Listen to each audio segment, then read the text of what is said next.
everyone. Welcome to FSM News. I'm Patricia Joyner. And I'm Justin Patterson. Happy holidays, everyone. We're here with a wonderful holiday special. Let our holiday trip begin. FSM News starts in 3, 2, 1.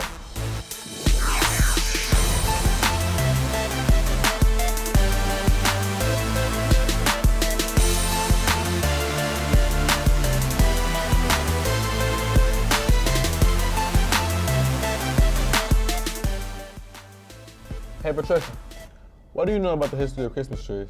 I don't really know much, I guess. That's funny.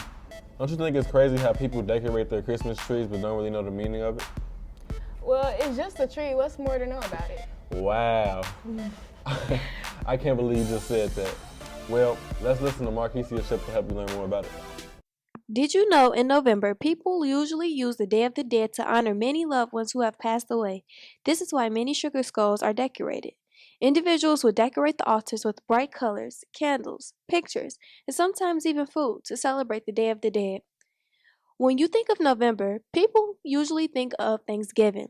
But overall, many people of many cultural backgrounds look forward to November for not just Thanksgiving, but to celebrate the Day of the Dead. In December, when people think of Christmas, they think of Christmas trees.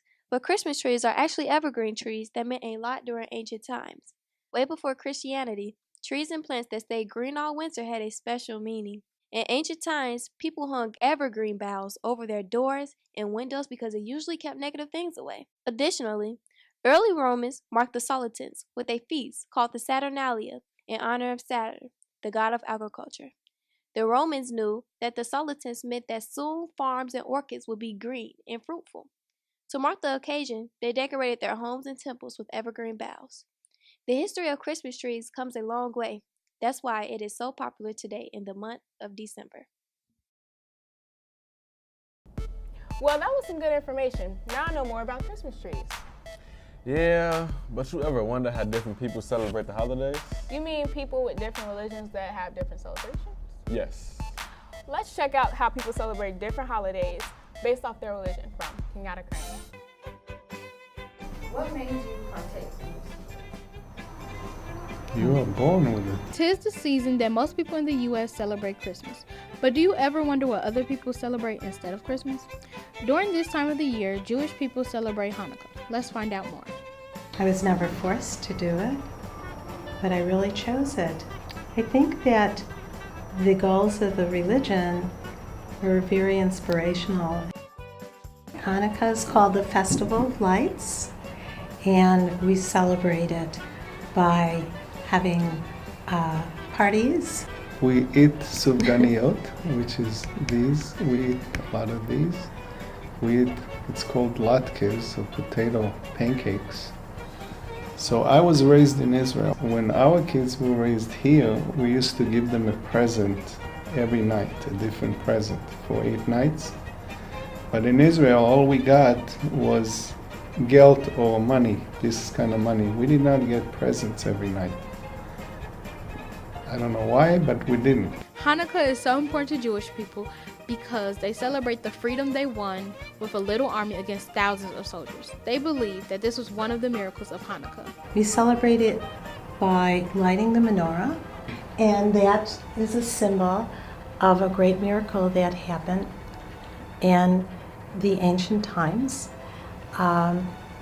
in the territory of Babylonia, Syria, and Palestine. And there was a wicked king, his name was King Antiochus, that decided that he would like all the countries to be a part of his kingdom except the Jewish people.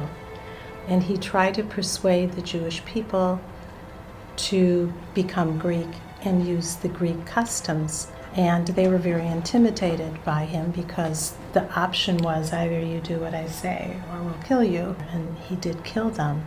But there was a small group of people that decided that they would rather fight and rebel against this oppression, or else they would be dead anyway. So they rose up against them. They were a very small army. They were called the Maccabees. And the leader was called Yehuda Maccabee. Judah here in English, but Yehuda in Hebrew. And he went with a small guerrilla group, against like about 50,000 of Antiochus's army. And for a miracle, they survived and they won their freedom. And that was the other miracle of Hanukkah. But as the story goes, the second temple in Jerusalem was destroyed by Antiochus and his men, except for this little bit of oil that was used. It was pure. It had to be kosher, by the way. Pure oil that lit the menorah of 7 branches each day in the ancient temple. And miraculously, it shined for 8 days. It was supposed to be for 1 day. 1 day. Amount for 8 days. The connection was that the Jewish people believed that God was on their side, and a miracle that they could only survive and perpetuate Judaism, but this was like a glowing symbol to them. So we don't celebrate Christmas, but candles symbolize light and hope, and so many holidays, Kwanzaa, Christmas, Hanukkah, that during this season have used light, used candles a lot. And I think that that's a good crossover for us as Americans to realize that where there's light and life, there's hope. And so in that respect, I think there's a commonality in the holidays. Maybe the symbols are different, but I think the message of peace and freedom are the same. So. One more thing we forgot. We also eat applesauce. Reporting from FSM News, I'm Kenyatta Crane. Wow. I never would have known how different people celebrated the holidays based off their religion. I always looked at it from my own. Me too, but from my understanding, I'm feeling very grateful. How about you? Well, I know how other people celebrate the holidays now, but to be honest, I like giving back. Giving back is always good. We can watch what Desiree Williams has to say about giving back.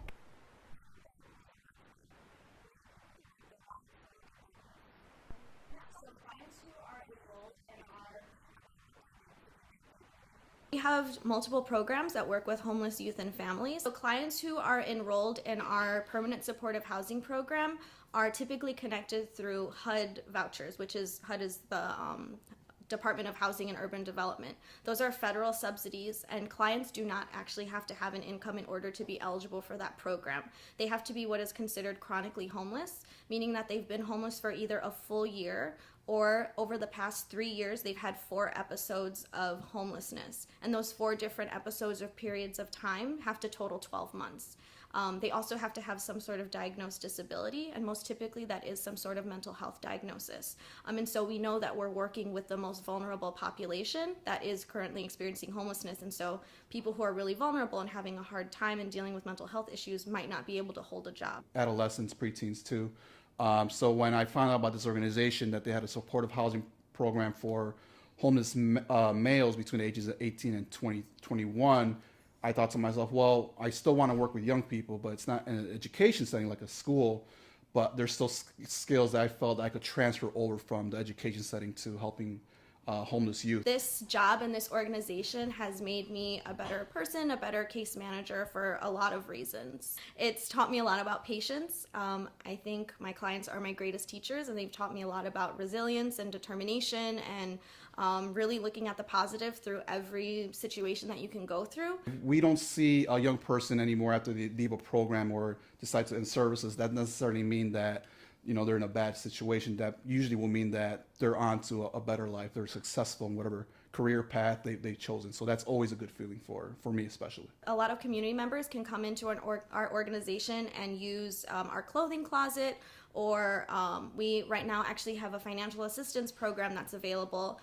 If you call 311 and you're currently in need of any assistance in paying utility bills, a security deposit, or any past due rent, 311 would connect you to our services, and we can assist you with that. I would say most of the youth that we see are African American, Latino, and we have some white kids come here and there, but yeah, it's mostly minorities.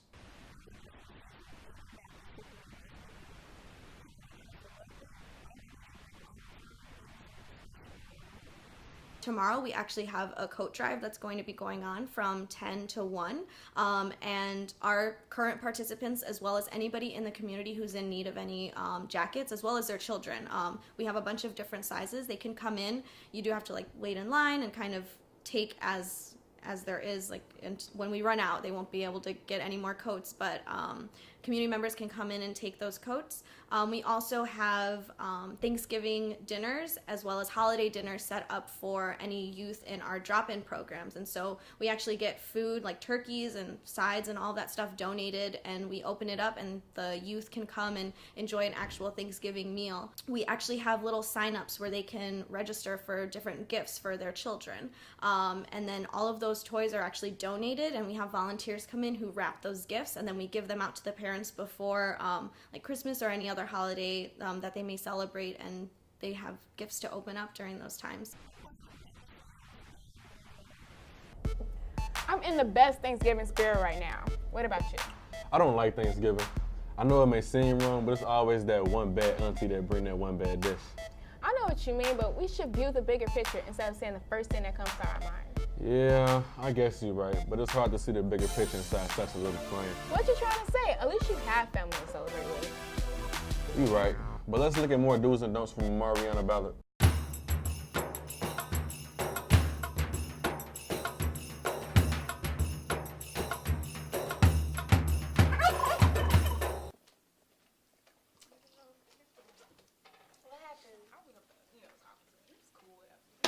Man, where's Pops with the food at? Hey y'all, happy Thanksgiving. Enjoy y'all McDonald's. Pops, what is this? It's food. McDonald's?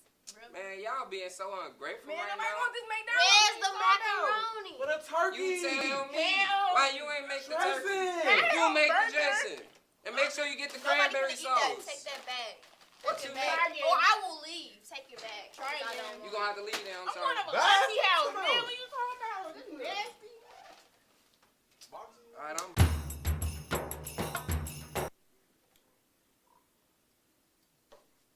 out of water. Man, where's Pops with the food at? You slam that table now, you gonna break your phone. Hey y'all, happy Thanksgiving. Enjoy y'all McDonald's. Oh my God, McDonald's! I'm so amazing. At least we got something and not nothing. Yeah, thanks, Pops. That's yours as well. Oh, no problem, son. Happy Thanksgiving, Pops. Yeah. Thank you. Wow. At least we got something and not nothing. Yeah. I appreciate it. My pleasure. Thanks, Pops. Well, are we gonna eat? Let's eat. Big fat turkey. Hey, mama. Always tasty. Hey, mama. Lots of gravy. Hey, mama. High fat turkey. Hey, mama. Big fat turkey. Hey, mama. I really learned a lot about how to be grateful for what you receive. Exactly. I learned a few things too. Well, that's our show for today. Check us out next time on CAN-TV channels 19 and 27. But don't forget, you can also check us out on ABC 7 News website in the community section. Viewers can also find us on Instagram and Facebook. Just search FSM News. 3, 2, 1. That's a wrap.